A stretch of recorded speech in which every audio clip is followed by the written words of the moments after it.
Today we're going to talk about repentance. This is not a message for unbelievers alone. Repentance affects every believer, whether we're just beginning our walk with Christ or have been following Him for many years. Let me ask you a few questions. Have you ever taken something that wasn't yours? Maybe one of the 1,000 staplers at work, because after all, they have plenty and nobody would even notice it was gone. Or perhaps you've told a lie, not a huge lie, just a small one. A lie to avoid trouble, protect yourself, or spare someone's feelings. We often call them white lies, but God simply calls them lies.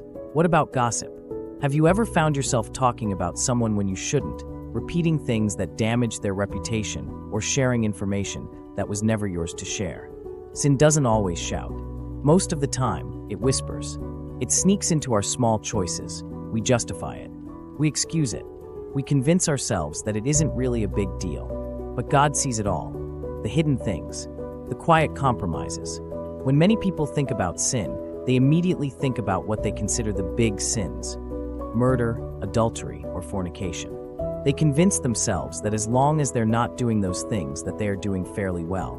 But that way of thinking is dangerous, because in God's eyes, all sin is sin, whether it's cheating on a test or cheating on a spouse. Whether it's bitterness, pride, lying, or lust, none of it is acceptable to Him, and no one laden with unrepented sin will enter the kingdom of heaven. That is why repentance is so important, not only for the sins that society condemns, but also for the sins we excuse. Not only for the sins that are visible, but also for the sins that remain hidden. Every sin must be brought before God in humility and repentance. Hebrews 10 verses 26 to 27 gives us a sobering warning. If we deliberately keep on sinning after receiving the knowledge of the truth, no sacrifice for sins is left, but only a fearful expectation of judgment. Does this mean that if you sin after becoming a Christian, there is no hope for you? Does one failure place you beyond God's mercy? Not at all. That verse warns about deliberate, ongoing rebellion, when we know better and still keep choosing sin with no desire to change. That's not a stumble. That's a hardened heart. But what if you keep struggling with the same sin?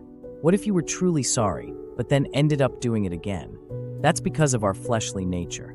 God's original design was for us to be led by our spirit, but everything changed after the fall of Adam and Eve. Sin entered the world, and humanity became dominated by the flesh rather than the spirit. As a result, we now wrestle with desires and tendencies that pull us away from God's will. Yet God did not leave us powerless in that struggle. Through Jesus Christ, He has made a way for us to be set free from sin's dominion.